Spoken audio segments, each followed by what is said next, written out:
Hello, everybody, and welcome along to the Agenda podcast on the Blood Red channel with myself, Patrick Smith, for Roberto Firmino's special edition of the show.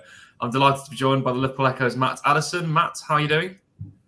Yeah, all good, mate. It's the first week of pre-season, isn't it, for Liverpool? So Roberto Firmino among those that's come back, and it's I don't know, mixed feelings. I think it's slightly too early for me. I'd like a little bit longer of a break, but at the same time, it's exciting, isn't it? You always kind of see one or two new partnerships and one or two things within pre-season of what Jurgen Klopp's thinking for the following year, and I'm sure Firmino will be a big part of it. I think next season, as we'll come to, but.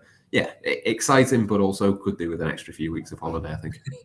Yeah, this little holiday break for us has gone very quickly, but also has gone very quickly is the past 7 years of Roberto Firmino at Liverpool, because on this day in 2015, we signed the Anfield icon. It's been a bit of a roller coaster during that time. Firmino's been the single constant. Obviously, he's signed by Brendan Rodgers, but for the majority, been played under Klopp.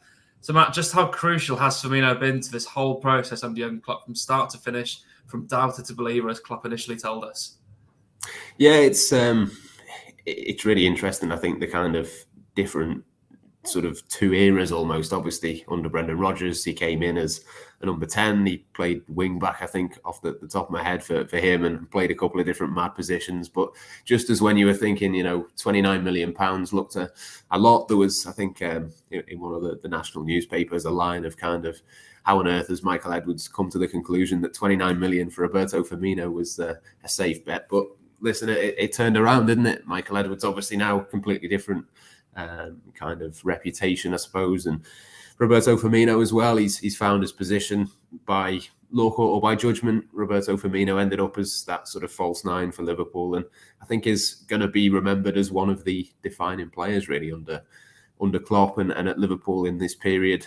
Like I say, it's kind of one of those where obviously Klopp came in and everyone kind of thought that 4-2-3-1 would be the system. And even then, I think he probably would have thrived, really. I think if Divock Origi had been a little bit fitter at that time and had avoided injuries, maybe we would have seen a little bit more of that. And Firmino and Origi as a number 9 and a 10. And that could have worked, but obviously the way it happened with him and Coutinho to begin with, and obviously the partnership with Sadio Mane, Mohamed Salah then gets added into it, and you've got that kind of front three. I think just the uniqueness of him really is something that we will undoubtedly remember of the Jurgen Klopp era. And listen, I think that the time has kind of passed for him now to be the number 1 in that position. I think the fact that Liverpool has spent so much on Darwin Núñez, they've obviously completely transformed in the way that they play. The injuries that he got last season means that you can't necessarily build around him as they once did.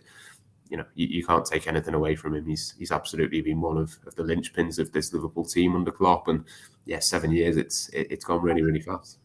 Really has fun. You mentioned there some of the Brendan Rodgers and early Klopp era.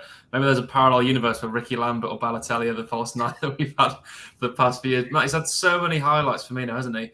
You think of those early days in the Europa League, that little spin turn on Soldado against Villarreal, obviously winning the Champions League, Club Cup League title.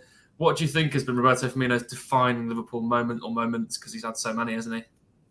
Yeah, it's hard to kind of pick out one or two, isn't it? I suppose that spin against Villarreal was kind of a moment, but obviously that's a very specific element of his game. That kind of, yeah. I mean, you can't really pick out that as the defining moment of him. But I suppose there's a few games that kind of stand out to you. I think one of them was the 4-1 at the Etihad against Manchester City. That was one where him and Coutinho linked up brilliantly, and that was probably the first game that you'd looked at with Liverpool under Klopp, of those big games, those big moments of really kind of just blowing a team away. That obviously Manchester City are back then not the same as what they are now, but certainly Liverpool were far from what Liverpool are now as well. So that was, I think, one of those moments that really stands out in terms of him taking the lead, really. That was one of the first games in that number 9 position for him, and just the way that Liverpool completely outdid City's back line. Again, very different Manchester City back line to what they've got now, but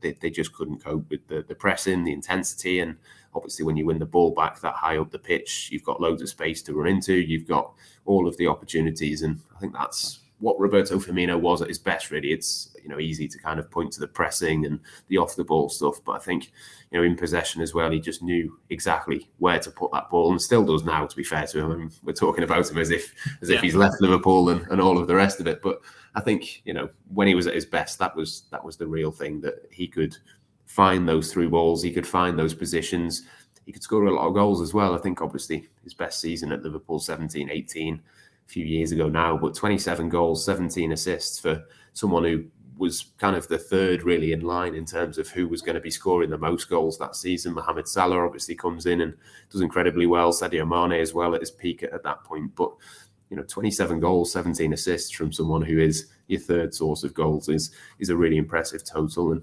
listen, he's not got back to that level since. I don't think he will get anywhere close to that again. But I think you could see in that season that the real best of him, he's a really good finisher and a really good goal scorer, but really unselfish and does all of the other stuff as well. So, yeah, exactly what Liverpool need from a number 9. And I think the interesting thing looking forwards will be, how much of that does Darwin Núñez take on? That was one of the players that he referenced when he first signed for Liverpool this summer. He said, I'm coming in to learn from Mohamed Salah, and obviously the goal scoring will be something that he will want to take on, but he also specifically referenced wanting to work with Firmino, wanting to learn from him. And I wonder whether Liverpool can kind of convert him a little bit into that kind of false 9 type thing.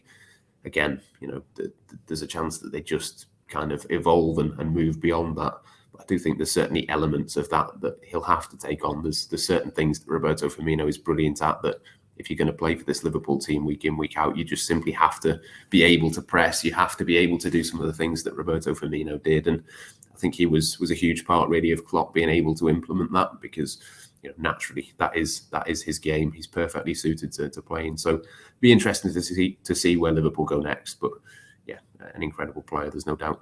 I mean, it's strange because we sort of naturally gravitate to a tone of conversation where it's almost as if Firmino's not a Liverpool player anymore, because he has struggled of late. I think last season that's probably his most difficult yet in a Liverpool shirt. Fewer games, way fewer goal contributions, still a decent goal contribution off the bench, but he's slowly starting to get phased out, unfortunately, isn't he, Matt? Yeah, I mean, last season I think it was injuries as much as anything else. I think there was 3 or 4 separate muscle injuries, which I think next season will be really interesting. Obviously, you think about the contract situation, he's going to have to earn that right to get an extension, I think, at Liverpool. And I think a huge chunk of that will be, can he stay fit? The issue last season wasn't necessarily that he wasn't going to get games and he wasn't going to get minutes. I think, there were certain times where Liverpool ended up playing with Minamino, or they'd be throwing on Origi late on in games. And those two options are certainly not bad options. And they worked for Liverpool a lot last season. 10 goals for Minamino, Origi with a couple of decisive moments. But I think that would have been Roberto Firmino had he been fit in those moments. It's just a case of, similar to 1 or 2 other players really, that when he had those opportunities, or when the kind of pieces fell in the right way for him, it just wasn't the right time for him in terms of his fitness. So I think that's the big thing really. I think if he stays fit, there's still a big role for him to play. I don't think it's going to be starting week in, week out, but you look at the next season in the Premier League, you've got 5 substitutes. If Liverpool are a couple of goals up, you can certainly see an opportunity really where Firmino might come on for 20 minutes, give Mohamed Salah a rest, maybe rotate Darwin Núñez, whatever it might be. I think there's enough there to think that there's going to be a real role for him. And I think that there was probably a time under Jurgen Klopp where people questioned how effective he was as a substitute. I know there was a good few games where he came off the bench and didn't really do much when he was at his peak, but there is now, I think, a bit more of a sense that he's a little bit more attuned to coming off the bench. I think he's a bit more intelligent as a footballer. Not that he was ever not that, but he's certainly kind of grown with that experience. I think he's a much better substitute now than what he used to be. So I think that's kind of his role moving forwards. I don't think anyone would really argue with the fact that going into next season, as it stands, he's kind of 5th out of 5 for the forward options. But you look at whatever that first 3 years, probably Luis Diaz, Mohamed Salah, and then one of Darwin Núñez and Diogo Jota through the middle. He can play in that team as a substitute regularly, get far more appearances than what he got last season.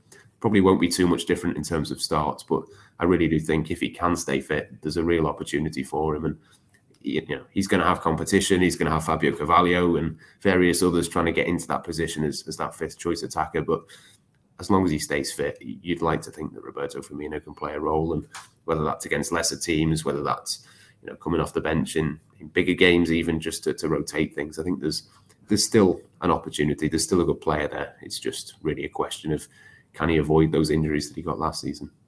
That's the thing as well. He's such a good option to have anyway, but he's also a player who's played in the system for 6 years or 5 or 6 years, completely understands it. He's the one you would want as a backup. But is a backup good enough for Firmino, which is the problem? But another problem, Matt, is the contract situation. You briefly touched on it there.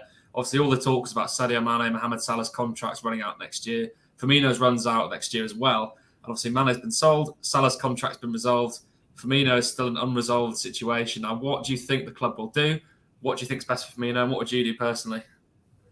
I think, to be honest, Roberto Firmino would probably accept the kind of 1 or 2 year short-term extension and kind of go from there. I think there was some quotes from him earlier in the summer suggesting that he didn't really want to go anywhere. His family are settled here. He's been here for a long time. And I think the difficulty with someone like him is that obviously you look at Sadio Mane going to Bayern Munich, you look at Barcelona and various others having until recently been linked with Mohamed Salah. You could kind of see a situation where they go somewhere else and they're really effective. I think the difficulty with Firmino is that everyone kind of thinks of him, and I'm not sure exactly that this is 100% fair, but I think they kind of think of him as being perfectly suited to Liverpool's system. But maybe if you plug him into a different team and a different formation, maybe, or whatever, it might not quite work in exactly the same way. I mean, there was links with Juventus sort of the back end of last week, and I don't know whether there is anything in that. I'm sure he's a player that they probably look at and think that could do a job for them. But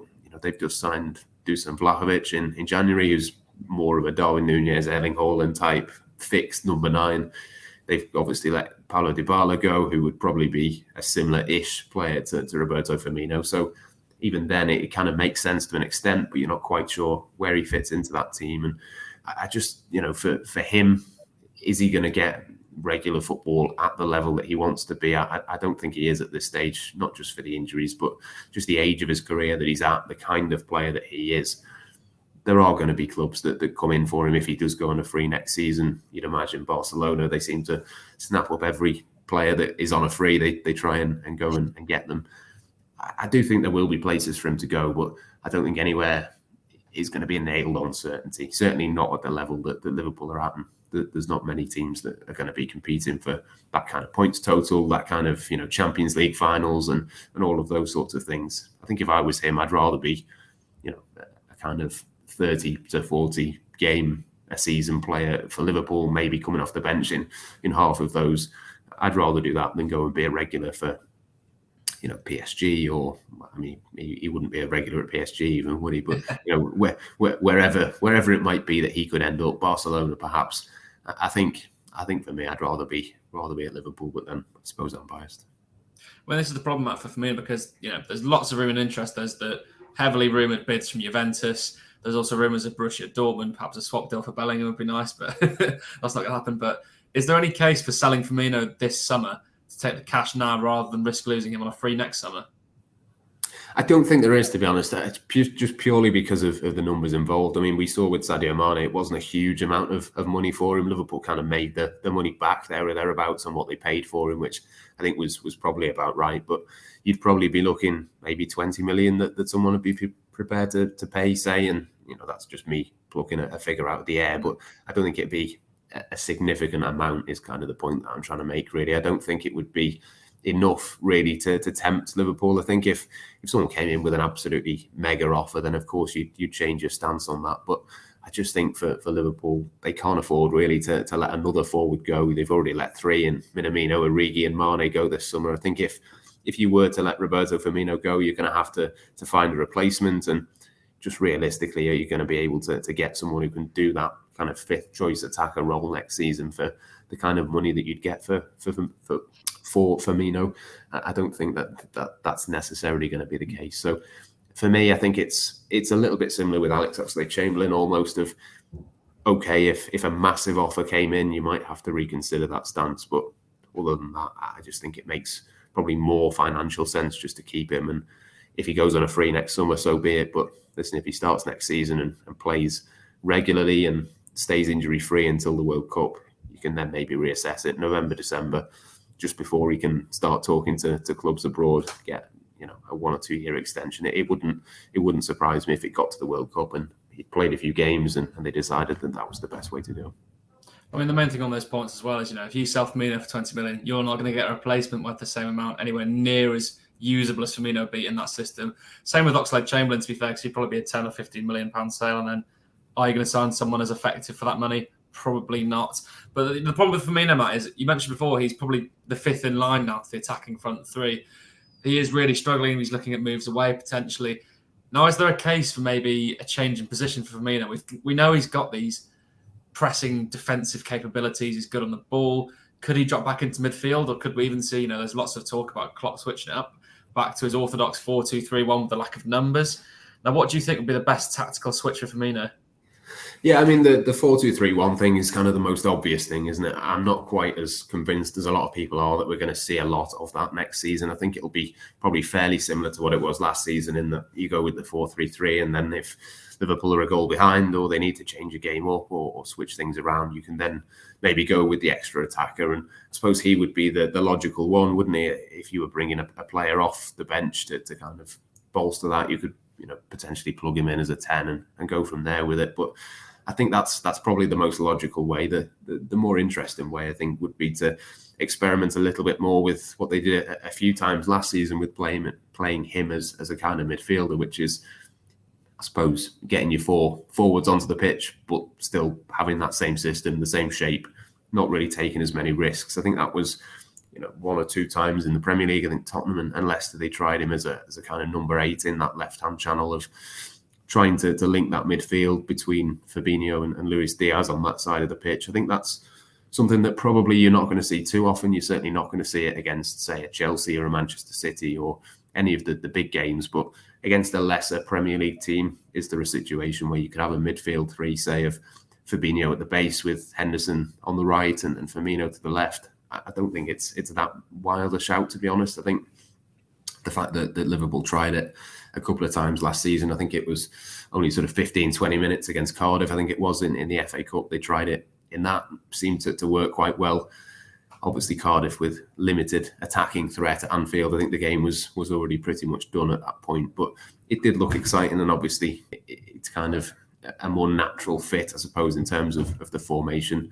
Liverpool don't tend to play with a number 10. They tend to convert those players into midfielders. So, yeah, it's something he's done in the past. It's something that he's done for Liverpool in the relatively recent past. It's a very small sample size on which to judge him, but I wouldn't be surprised if we saw that a little bit now and again, only when Liverpool are comfortable and cruising in games. But hopefully that can be the case a few times next season. I think they're going to need to get a couple of goals up early doors in quite a few of those Premier League games, certainly at the start of the season.